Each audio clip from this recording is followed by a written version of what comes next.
مظاهرات سلميه، اعتقالات عشوائيه وتعسفيه، اعمال ديال الشارع، تهلاس، عافيه، قرطاس، قربيره خايبه ناضت في المغرب، وكل شيء ولا كيما بين ما كاينش اللي غادي يفكها من غير الملك.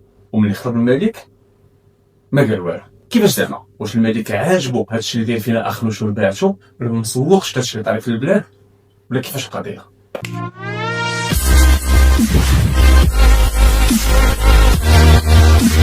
العائلة، السلام عليكم ومرحبا بكم في حلقة جديدة من كيفاش القضية. والقضية ديال اليوم باش نفهموها مزيان غنضرب واحد الطلة خفيفة على الريتروفيزور، ناخدو بعدا فكرة على الحكومات اللي دازو في التاريخ المغرب. أول حكومة في التاريخ ديال المغرب كانت عام 1955 واللي ترأسها مبارك البكاي بتعيين مباشر من السلطان محمد الخامس. في عام 1960 محمد الخامس براسو هو اللي ترأس الحكومة، وجاو من بعد حكومات ترأسهم الحسن الثاني عام 1961 62 و65 اللي كان باقي ولي العهد، وجاو من بعد بزاف ديال الحكومات اللي ما كاينلاش نضيعوا فيهم الوقت. ولكن ولا بدا ندير واحد الوقيفه عام 1998 فين حتى واحد ما كان كيتوقع ان واحد من اكبر المعارضين للنظام غيعينوا الحسن الثاني وزير الاول السي عبد الرحمن اليوسفي الله يواليه برحمته في هذا النهار. علاش وكيفاش وشنا هما لي سيركونستانس ديال هذا التعيين؟ هذا موضوع كبير وخاصه حلقه بوحديته، اللي بغاها يكومونتي لي اليوسفي انا موجود. في عام 2004 عباس الفاسي الزعيم ديال حزب الاستقلال في ذيك الوقيته غادي يعينوا محمد السادس وزير الاول من بعد من الحزب ديالو جاب الاغلبيه في الانتخابات، واللي غادي يكون التدبير ديالو للحكومه كارثي بجميع المقاييس، وفي العهد ديالو غيخرجوا بزاف ديال المظاهرات. وهنا غنبغي تركز معايا مزيان حيت غنبداو ندخلوا في القاصح. 2011 جا من سميه انذاك بالربيع العربي، واخا بصراحه ما فهمتش علاش سموه ربيع وحنا ما شفنا فيه حتى ورده هي الاخرى، عمرنا فيه غير شوك. المهم خرجوا مظاهرات في تونس، مصر، سوريا وليبيا، كلهم كيطالبوا باسقاط النظام. وفي المغرب خرجت واحد الحركه سميتها 20 فبراير، الاغلبيه ديالهم شباب قاريين واعيين كيطالبوا باسقاط الفساد. اسقاط الفساد ما يقولنيش شي حاجه ما قلتهاش. ركبوا على الموجه بزاف ديال الاطياف ديال المجتمع، اولهم العدل والاحسان اللي كانوا باغيين اساسا اسقاط النظام، الاحزاب اللي عرفوا مزيان الشيبه ديالهم وتلقاهم في الزنقه، التنسيقيات ديال المعطلين اللي حتى هما داروا حقهم، واخيرا العداله والتنميه اللي كلهم جابوا لي بلونش ديال السيرف ديالهم، سيرفوا مزيان على الموجه، وملي وصلوا للشط قال لك حنا العمس اللي وقفنا في وجه 20 فبراير. في 20 فبراير الاخوان ماشي ارتجت الاوضاع والاركان، وكنا غندخلوا في واحد المسار مجهول. قدرنا انه في ذاك الوقت حنا ما غنمشيوش في ذاك المسار المجهول، وسنقف الى جانب نظامنا الملكي، وفي نفس الوقت سوف نطالب بالاصلاح في اطار الاستقرار. واش عمرك شفتي شي وجه قاصح اكثر من هذا؟ المهم كلشي دار حقه وكلشي بغى يدير فيها بطل، ولكن البطل الحقيقي في ديك المرحله كان هو الملك محمد السادس اللي اعتقل البلاد من واحد التسونامي غرق كاع الدول اللي ذكرت قبيله وباقي دابا غارقين فيه. الملك تصنت مزيان للطلبات ديال الشعب، وفقا من شهر جا الخطاب ديال 9 مارس اللي واعد فيه بالاستجابه لهاد الطلبات، اصلاحات جذريه وتعديل الدستور.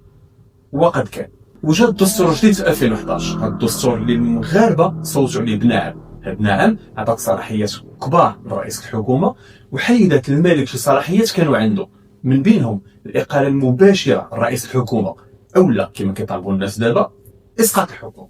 كشباب مغاربه فرحانين بزاف بالخطاب ديال صاحب الجلاله وكنتمنوه ونعم للدستور. والمشهد ذاته يتكرر في مدن أخرى مثل سلا ووجدة ومراكش، حيث خرج آلاف حاملين صور الملك وأعلاما مغربية تعبيرا عن تأييدهم لمضمون الدستور الجديد. سنتاري هذا كبر غرض له، وها حنا كنخلصوا فيه الى يومنا هذا.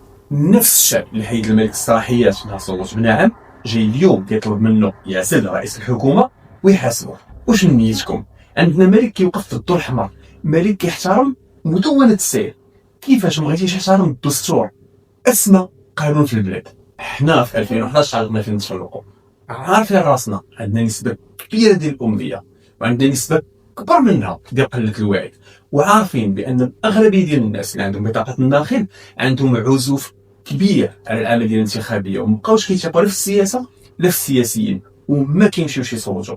والاحزاب استغلوا هذا الشيء هذا ومشاو عند ديك الفئه القليله اللي ما عارفين والو، شراو الاصوات ديالهم، جابوا الاغلبيه وداروا ما بغاو، وصدقنا حنا بيدينا عاطين سلطه الاختيار لواحد الناس اللي غير مؤهلين انهم يختاروا اصلا. من هذا الشعب خرجوا واحد النخب فاسده غير الشلهبي على اخوه، والحزب اللي غيجيب اكبر عدد ديال الاصوات هو الحزب اللي فيه اكبر عدد ديال الشلهبيه، وبالتالي رئيس الحكومه غيكون هو الشلهبي الكبير، كبيرهم الذي علمهم السحر. والنتيجه هي اللي كنشوفوا اليوم. من 5 سنين ل 5 سنين كنوليو حنا مواطنين زوينين، كيوليو هما مناضلين اشراف باغي المصلحه ديال البلاد.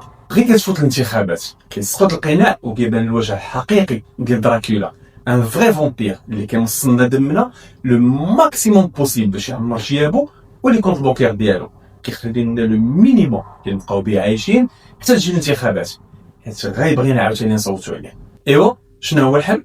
الحل في نظري هو نصوتوا كلنا بنعم على دستور جديد اللي غيرجع للملك صلاحيه اقاله رئيس الحكومه وتعيين حكومه جديده ديال الكفاءات بالتعيين المباشر، حكومه اللي غادي يحط فيها الشخص المناسب في المكان المناسب، بلا انتخابات، بلا يديك بلا يخليك، على الاقل المده الكافيه اللي يولي عندنا فيها شعب واعي لدرجه ان ما يكون فيه حتى واحد كيعطي ولا كيشد 4000.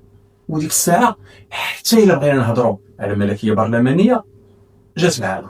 الحل التالي واللي في نظري هو اللي يقدر يكون هو ان في الانتخابات الجايه الشباب اللي واعي وقاري وفاهم يدير واحد البلاك ليست ديال الاحزاب والسياسيين اللي ما نصوتوش عليهم واخا تلقى السما مع الارض، وفي المقابل نختاروا اشخاص او لا احزاب اللي ما عمر ما تعطاتهم الفرصه يكونوا في مراكز القرار، بشرط يكون الماضي ديالهم نقي، تكون الكفاءه، تكون النزاهه، وما يكون عند حتى شي واحد فيهم انتماء لواحد من الاحزاب اللي في البلاك ليست. ندعموهم ونوقفوا معاهم ونديروا لهم اكبر حمله انتخابيه عرفتها البلاد، ونهار الانتخابات نمشيو كلنا نصوتوا باش الصوت ديالنا يغلب على الصوت ديال مليار 4000. وهكذا غنكونوا ضربنا عصفورين بحجر واحد، غنهنيو البلاد من الفاسدين والمفسدين اللي معمرين الساحه السياسيه والاحزاب والبرلمان، وغنطلعوا في بلاصتهم ناس جداد اللي غنترجاو فيهم بيان سور الخير، ولكن غيكونوا هما براسهم شافونا وعارفين علاش قادين، وخا يبغيو يزيكزاكيو معانا ما غيقدروش. ودابا رجعوا للخطاب الملكي. الملك نهار الافتتاح ديال الدوره التشريعيه راه قال كل شيء، غير اللي مبغاش يسمع. ما تسناش ان الملك في الخطاب الرسمي ديالو يهضر بنفس الاسلوب اللي كيهضروا به السياسيين او بالاحرار الحقيقيه ديالنا. ما يمكنش يا صديقي. الخطاب كان واضح والميساج حتى هو كان واضح والحرب الغمزه. وقبل ما نختم هذه الحلقه هذه نخلي لكم واحد المقتطف صغير من واحد الخطاب قديم ديال محمد السادس تيهضر فيه بالضبط على هذا الشيء اللي وصلنا ليه اليوم. إذا كان عدد من المواطنين لا يهتمون كثيرا بالانتخابات ولا يشاركون فيها، فلأن بعض المنتخبين لا يقومون بواجبهم على الوجه المطلوب، بل إن من بينهم من لا يعرف حتى منتخبه، غير أن هناك بعض المنتخبين يظنون أن دورهم يقتصر على الترشح فقط وليس من أجل العمل، وعندما يفوزون في الانتخابات يختفون ل5 أو 6 سنوات ولا يظهرون إلا مع الانتخابات الموالية. لذا فإن التصويت لا ينبغي أن يكون لفائدة المرشح الذي يكثر من الكلام ويرفع صوته أكثر من الآخرين بشعارات فارغة، أو لمن يقدم بعض الدراهم خلال الفترات الانتخابية ويبيع الوعود الكاذبة للمواطنين. لذا فإن التصويت يجب أن يكون لصالح المرشح الذي تتوفر فيه شروط الكفاءة والمصداقية والحرص على خدمة الصالح العام.